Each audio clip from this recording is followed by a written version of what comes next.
How's this for an intro? You want a little more chest hair? Is that better? Minuteman gear. Yeah, we're going to do an update. I've been playing with different loadouts for line gear. So I'm going to show you guys what I've been playing with. What's line gear, line 1, line 2, line 3. It's different strata for gear, right? So that you have the things that you need when you need them. It's something you should be considering Minuteman wise. And by the way, if all this looks strange to you, people see this more on Patreon. This is the bunker where the podcast is recorded. And I've had questions about the podcast. Hey man, where's the podcast? I'm completely redoing it. I've done 4 episodes thus far. I don't like it, so I'm starting over from scratch.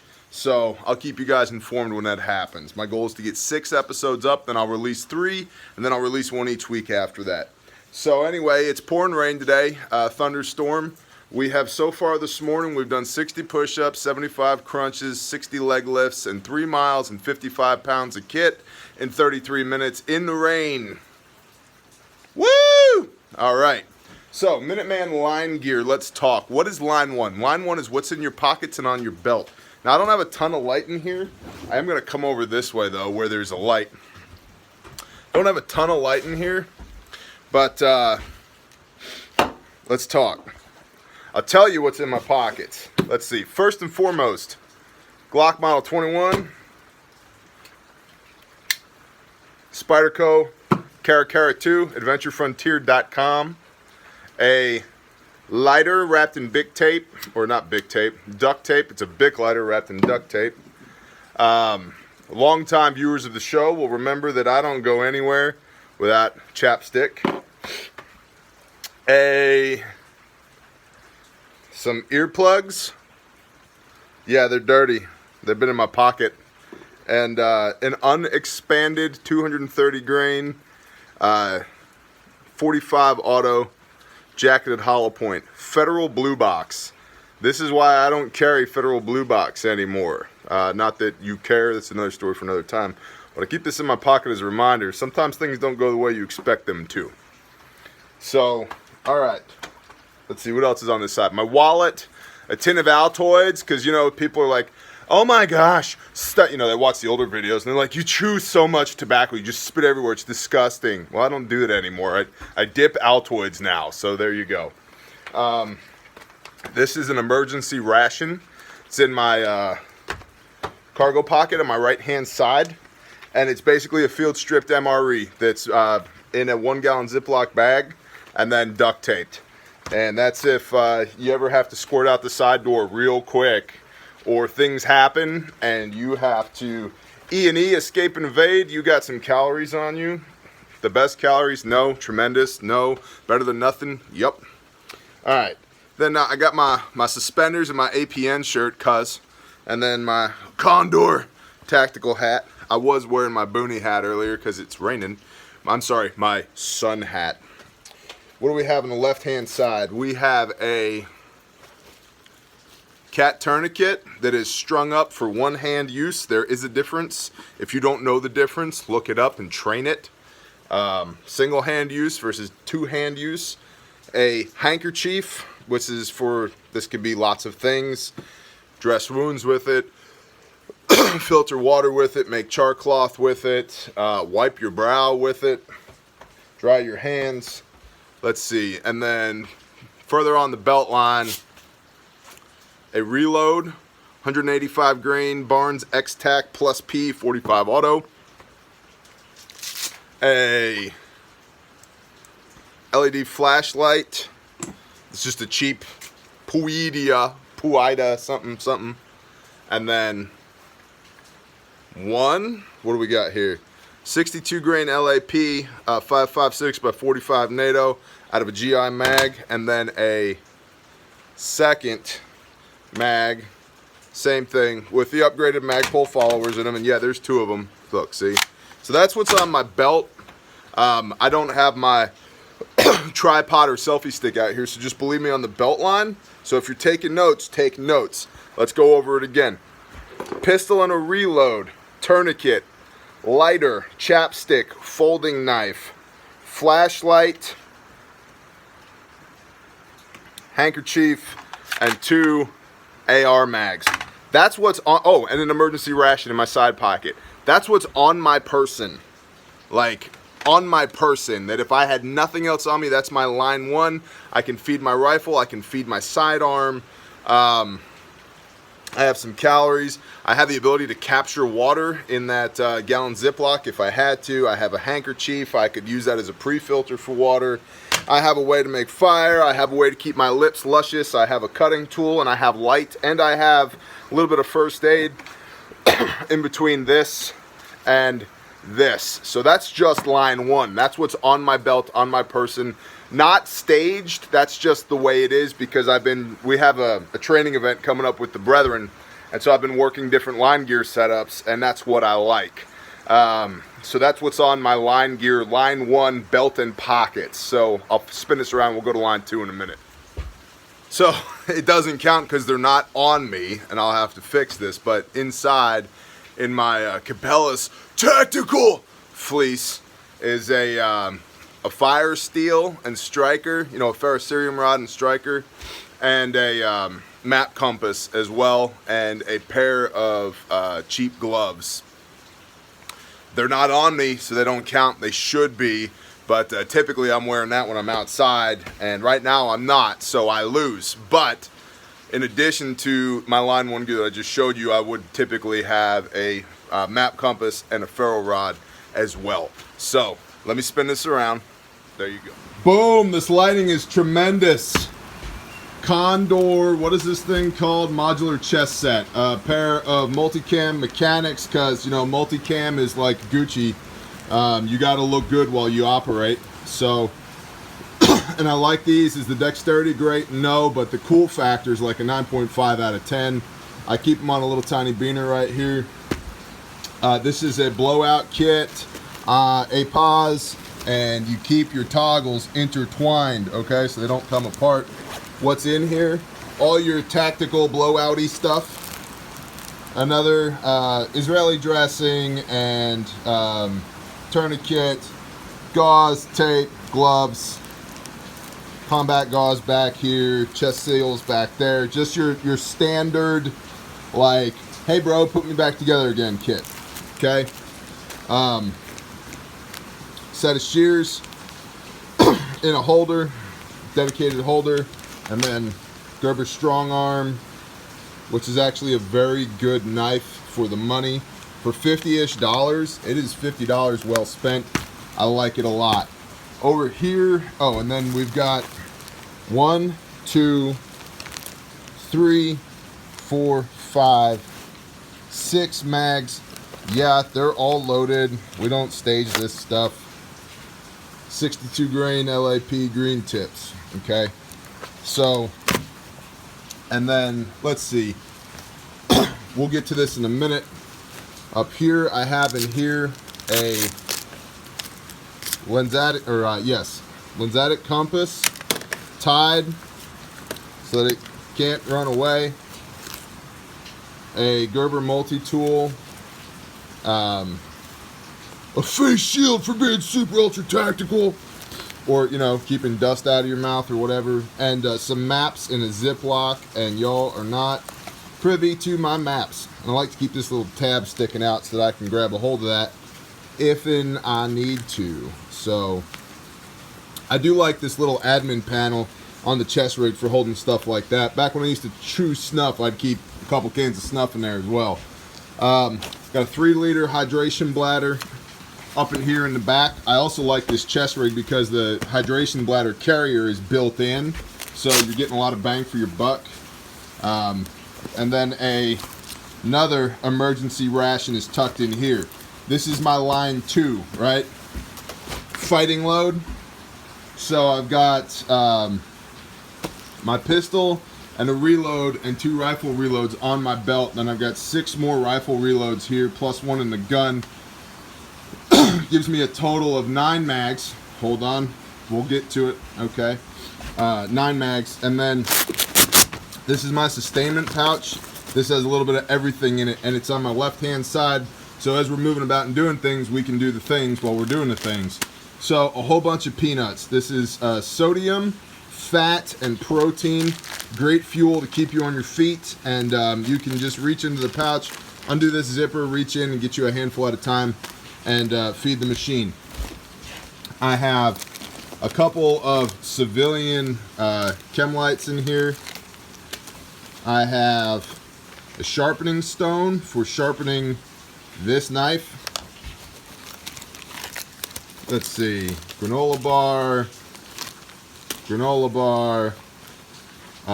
hank of paracord, granola bar, water tabs, that goes with the bladder, another lighter wrapped in Bic tape, and it's not the same lighter, because I can hear you guys, you skeptics at home. It's nope, no it's not.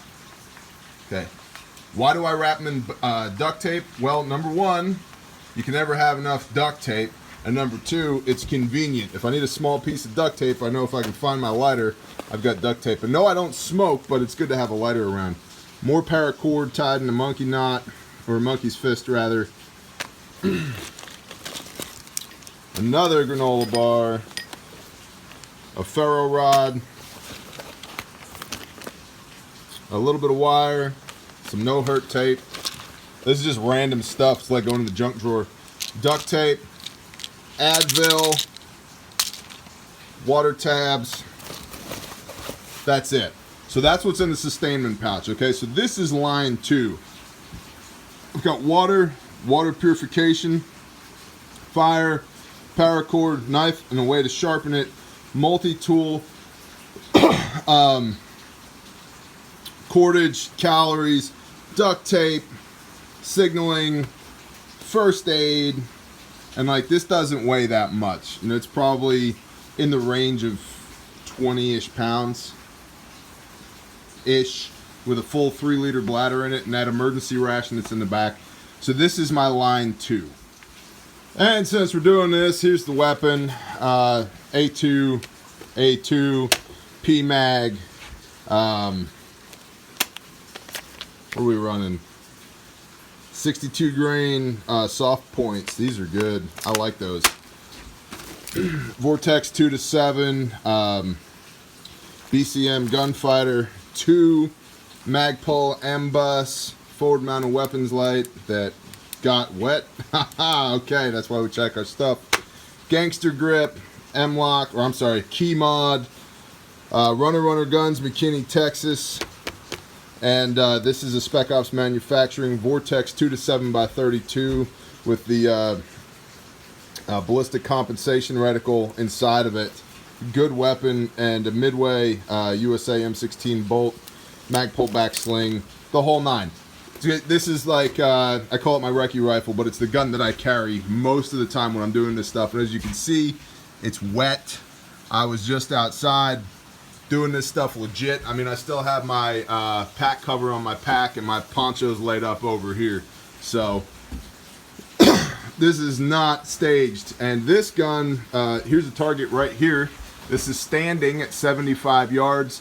This is from the target that was to the left of it that somebody was shooting at and landed on, printed on my target. But this is 75 yards with 62 grain AP rounds out of that gun, standing, not rested, standing, rapid fire. And this was a rapid fire group that I was like, you know what, I'll just shoot over here and see what happens. So this is a pretty good group. It opened up here. But I'm happy with this for combat accuracy, standing at 2 power at 75 yards. I'll take it. So that's the primary weapon. You've already seen the secondary weapon. All right, so this is the Condor 72-hour bag. I think I've done a standalone review on it. If I haven't, there's lots of talk about this bag. It's my primary main pack, and I love it. It's I'm not going to say it's just as good as a 511, but if a 511 is a 9.5 out of 10, this thing is a 9.25 out of 10. So, and it's well worth the money. So I've dived.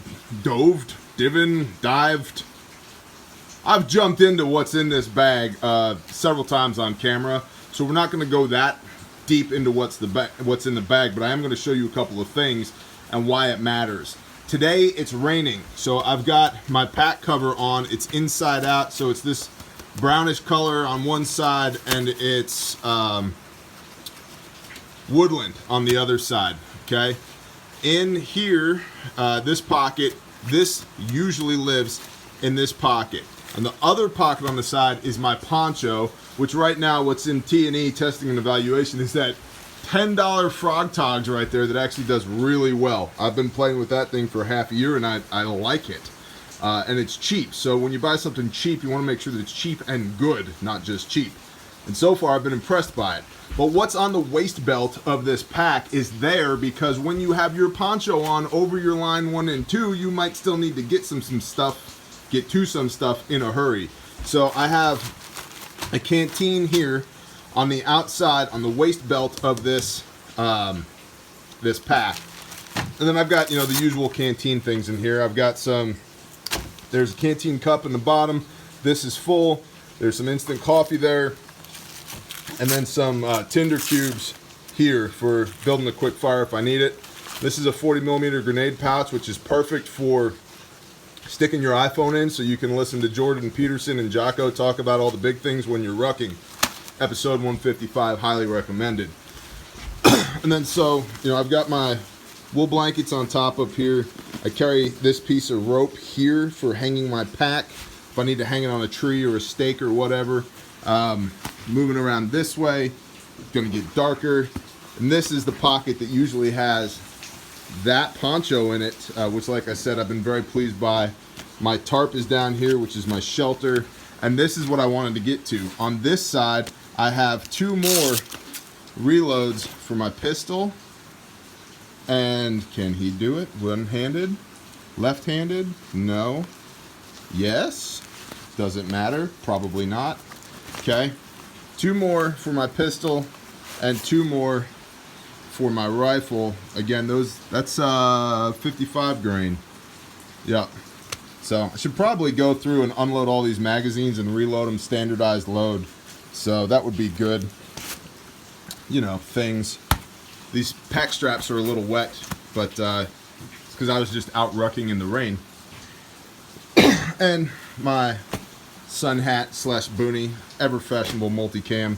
But the point here is in my line 3, right, I've got 2 more rifle reloads, 2 more pistol reloads. So on my, like, total in my system, I have 2 mags on my belt, 2 mags on my waist belt makes 4, 6 mags in my chest rig makes 10, plus 1 in the gun makes 11 magazines total on my loadout. And then I have 1 reload for my pistol on my person, line 1, and then 2 more in line 3. Could I move them to line 2 if I wanted to? Absolutely.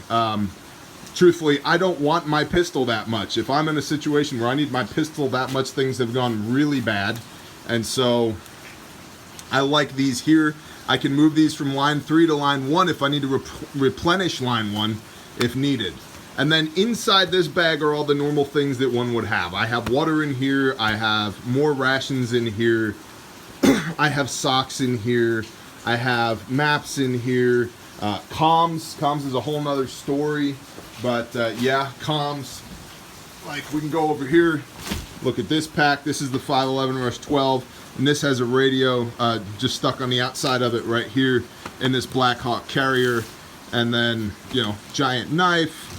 I have shelter in here. I have all the things that one would want for sustained operations in here in my line 3 gear.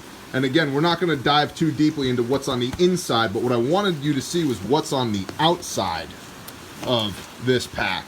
And really, it's the waist belt on the line 3 is 2 more pistol mags, 2 more rifle mags, and hydration, a canteen, a full kit of canteen. And carrying spare mags in packs is something that I'm known for. So anyway, that's my line 1, line 2, line 3. Stand by, we'll spin this around and we'll put a bow on it. So I'm getting text messages from my wife while I'm doing this, like, where are you? What are you doing? What happened? Are you ignoring me? Kinda, but not because I don't love you, honey. I gotta talk to the people. So in any event, that's my line 1, line 2, line 3. So line 1, right, that's on my person at all times. As long as I'm not running around pantsless, which has been known to happen, as long as I keep my pants on, I've got my stuff, right? So I got 2 rifle reloads, one pistol reload, lighting, rations, a cutting tool, a way to make combustion, some navigation, which should be in my pocket but isn't, and I'll fix that. Secondary fire making, ferro rod, which should be in my pocket but isn't, right? And my Hebrew IFF, right? My Zitziot. And a couple other odds and ends, my tourniquet, my handkerchief, my wallet, and some Altoids, right? That's line 1. Line 2 is 6 rifle mags, 3 liters of water, substantial blowout kit, sustainment pouch, emergency rations, knife, sharpening tool, Advil, right? Signaling, maps, and lensatic compass, and a little bit of tooling with the multi-tool. And then line 3 is everything else, but I'm particularly interested that you guys understand the waist belt concept on a day like today over the poncho. If I need to get something immediately over the poncho, I've got two pistol reloads, 2 rifle reloads in my canteen. Right right like that, just like that. The words are the tremendous, the best words. Giant wall, Mexico's going to pay for it. Believe me, believe me. So I can get at that stuff ASAP is my point. Outside of the poncho, I would also encourage you guys, if you don't have a poncho or a pack cover, get a poncho and a pack cover. That pack cover was like 20 bucks on Amazon. That poncho was 10 bucks. Is it great? No. Does it suck? No. But for 10 bucks, it's pretty good. Now you can go drop 150 bucks on a Gore-Tex one if you want to. If you have the scratch, go for it. That's fine. But if you don't, 10 bucks will do the trick for you. But that's line 1, line 2, line 3. Why is it done that way? So that I have some redundancy. My line 3 is all the heavy stuff that if we have to move, like it's an emergency, I can drop that pack and go. If it's not, if we're moving on target, I can let something like a truck carry that, right? Or I can set it down behind a tree, go do what I need to do and come back. That's line 3, the pack. Line 2 is what I have on my person when we're assaulting, when we're doing the things, right? Or patrolling or whatever. Which still has lots of redundancy. Lots of water, lots of calories, lots of ammunition, first aid, signaling, navigation, cutting tool. Awesome. And then line 1 is like my basics plus some. I carry more on my line 1 than I think most people do, but I could go to the range and have a great range day just with what's on my belt, like practicing reloads, practicing drills, stuff like that. I've got it on my belt right now, and if I had to, I could throw that poncho on and walk out in the woods right now with what's on my belt and be comfy. Not necessarily happy, but comfy. So that's the idea behind line 1, line 2, line 3, okay? Line 1 is your belt line and in your pockets on your person at all times. Line 2 is your LBE. What do you throw on top of that for patrolling, assaulting, things of that nature? Line 3 is your pack, what's back here, okay? Then line 4 would be something like your big duffel bag, your gear bag, right? That goes with you, that has, you know, maybe you have your armor in that bag and more clothes and extra magazines and, you know, 3 logs of Copenhagen or whatever your thing is, right? So that moves on the truck or the ship or the helicopter or the whatever. You're not rolling that thing around. So I got to go in the house and make sure my wife understands that I still love her. And thank you guys for being here. If you like this, do the like, comment, subscribe, share, all of that. You can do the thing down here, and I usually put a little baby bear somewhere here at the end. If you click on that, that'll take you to Patreon. Patreon, the charity that we support with Patreon funds, it does in part help us run our household, so I'm not pretending that it doesn't. But it also allows us to support a charity that is a group of badass door kickers that rescue children from human trafficking and sex slave operations, and I really, really like them. And they rescue a lot of people, and then they rehabilitate them and teach them skills so that they don't have to. Some people voluntarily re-enter the sex slave trade because they need the money, and it just sucks. It's just a crappy situation. So, I'm not saying you have to give us $1 a month, but if you want to, you can. There's over 100 exclusive videos there that are never seen on YouTube. So, and it goes towards a good cause. So there's that. Thanks for hanging out with us today. Go police your line gear. It's fun. So, and go ruck in the rain. It's good for the soul. Shalom.